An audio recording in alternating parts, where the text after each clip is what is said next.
channel.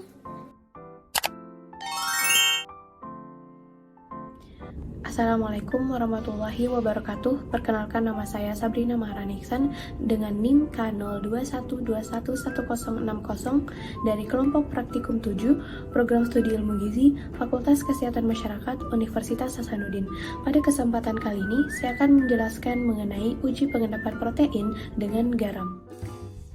Uji pengendapan protein dilakukan dengan tujuan untuk memisahkan protein dari monosakarida, oligosakarida, asam amino bebas, nukleotida, dan protein lain yang masih terlarut. Proses pengendapan melibatkan pihak konsentrasi senyawa organik atau konsentrasi garam dari medium. Uji pengendapan protein dengan garam adalah uji untuk melakukan pengendapan pada protein dengan menggunakan teknik atau metode salting out. Salting out adalah proses pengendapan protein dengan meningkatkan konsentrasi garam dalam larutan. Apabila terdapat garam-garam anorganik dalam konsentrasi tinggi dalam larutan protein, maka kelarutan protein akan berkurang sehingga terjadi pengendapan protein. Teori menyebutkan bahwa sifat tersebut terjadi karena ion garam mampu mengikat air, sehingga berkompetisi dengan molekul protein dalam mengikat air.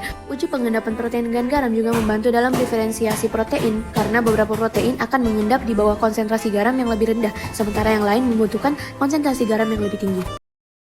Tujuan uji pengendapan protein dengan garam dilakukan untuk mengetahui pengaruh larutan garam alkali dan garam divalen konsentrasi tinggi terhadap sifat larutan protein. Prinsip pengendapan protein adalah kelarutan protein dalam larutan. Pengaruh penambahan garam terhadap kelarutan protein itu berbeda-beda, tergantung pada konsentrasi dan jumlah muatan ionnya dalam larutan. Semakin tinggi konsentrasi dan jumlah muatan ionnya, maka semakin efektif garam dalam mengendapkan protein. Peristiwa pemisahan atau pengendapan protein oleh garam berkonsentrasi tinggi disebut dengan salting out. Terdapat 3 alat yang digunakan selama proses uji pengendapan protein dengan garam. Yang pertama adalah tabung reaksi yang berfungsi untuk tempat mereaksikan 2 atau lebih larutan atau bahan kimia. Yang kedua, pipet ukur yang berfungsi untuk memindahkan cairan dengan jumlah ukuran tertentu dengan tepat. Dan yang ketiga, pipet tetes berguna untuk mengambil cairan dalam skala tetesan kecil dan berguna untuk memindahkan suatu larutan dari wadah yang satu ke wadah yang lainnya. Terdapat 6 bahan yang digunakan dalam proses uji pengendapan protein dengan garam. Yang pertama ada albumin telur. Albumin telur merupakan jenis protein yang digunakan sebagai zat uji. Yang kedua, larutan amonium sulfat jenuh. Yang ketiga, larutan natrium klorida 5%. Yang keempat, larutan barium klorida 5%. Yang kelima, larutan kalsium klorida 5%. Dan yang terakhir, larutan magnesium sulfat 5%.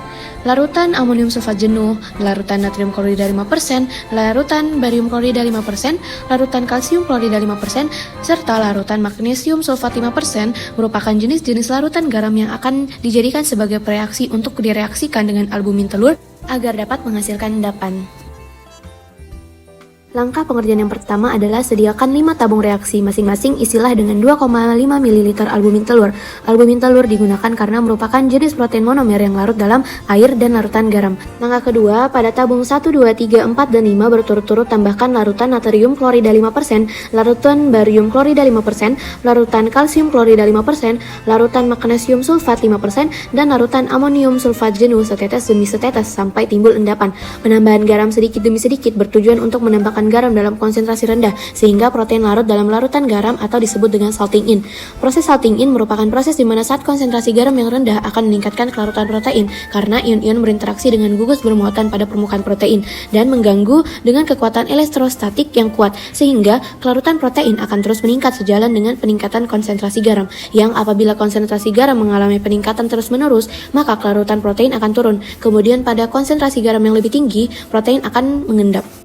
Langkah ketiga, tambahkan kembali larutan-larutan garam secara berlebihan. Penambahan garam secara berlebihan atau dalam konsentrasi tinggi bertujuan untuk menyebabkan molekul air yang semula terikat pada permukaan hidrofobik protein berikatan dengan garam sehingga akan mengakibatkan kelarutan protein berkurang dan akan menimbulkan endapan pada dasar tabung reaksi.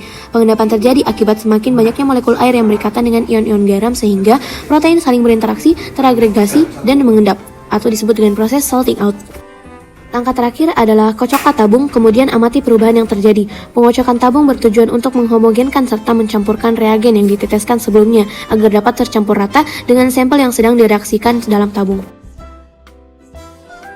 Hasil yang didapatkan adalah pada tabung larutan albumin telur yang direaksikan dengan natrium klorida 5% tidak terbentuk endapan karena konsentrasi natrium klorida yang sedikit. Pada tabung larutan albumin telur yang direaksikan dengan barium klorida 5% terbentuk banyak endapan. Pada larutan albumin telur yang direaksikan dengan kalsium klorida 5% tidak terbentuk terlalu banyak endapan. Pada tabung larutan albumin telur yang ditambahkan dengan larutan magnesium sulfat 5% terbentuk sedikit endapan. Dan pada tabung larutan albumin telur yang ditambahkan larutan amonium sulfat jenuh terbentuk paling banyak endapan di antara larutan lainnya. Dari kelima tabung tersebut menimbulkan reaksi yang berbeda-beda, yang membuktikan bahwa adanya pengaruh yang berbeda-beda terhadap penambahan garam dalam larutan protein tergantung pada konsentrasi serta jumlah muatan ion dalam larutan. Pengendapan protein terjadi akibat proses persaingan antara garam dan protein untuk mengikat air. Kelompok ion pada permukaan protein menarik banyak molekul air dan berikatan dengan sangat kuat. Larutan garam yang ditambahkan ke dalam larutan protein akan menyebabkan tertariknya molekul air oleh ion garam. Hal tersebut disebabkan ion garam memiliki densitas muatan yang lebih. Semakin tinggi tingkat konsentrasi garam, maka kekuatan ionik garam akan semakin kuat sehingga garam dapat mengikat lebih banyak molekul air. Menurunnya jumlah air yang terikat pada protein menyebabkan gaya tarik-menarik antara molekul protein lebih kuat bila dibandingkan dengan gaya tarik-menarik antara molekul protein dan air, sehingga protein akan mengendap dari larutan atau berikatan dengan kolom hidrofobik. Kesimpulannya, uji pengendapan protein dengan garam merupakan uji untuk mengendapkan protein dengan menggunakan teknik atau metode salting out. Salting out adalah proses pengendapan protein dengan meningkatkan konsentrasi garam dalam larutan. Uji ini bertujuan untuk mengetahui pengaruh larutan garam alkali dan garam divalen konsentrasi tinggi terhadap sifat kelarutan protein.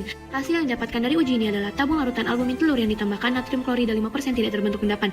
Pada larutan yang ditambahkan barium klorida 5% terbentuk banyak endapan. Dan pada tabung yang ditambahkan kalsium klorida 5% tidak terbentuk terlalu banyak endapan. Dan pada tabung yang ditambahkan magnesium sulfat terbentuk sedikit endapan. Dan pada tabung yang direaksikan dengan larutan amonium sulfat jenuh terdapat paling banyak endapan di antara larutan lainnya, yang membuktikan bahwa penggunaan garam divalen seperti larutan amonium sulfat terbukti lebih efektif dalam mengendapkan protein dibandingkan garam monovalen seperti larutan natrium klorida. Demikian penjelasan saya mengenai uji pengendapan protein dengan garam. Semoga apa yang telah saya sampaikan bisa bermanfaat bagi kita semua. Kurang dan lebihnya mohon dimaafkan. Terima kasih atas segala perhatian yang telah diberikan. Wassalamualaikum warahmatullahi wabarakatuh.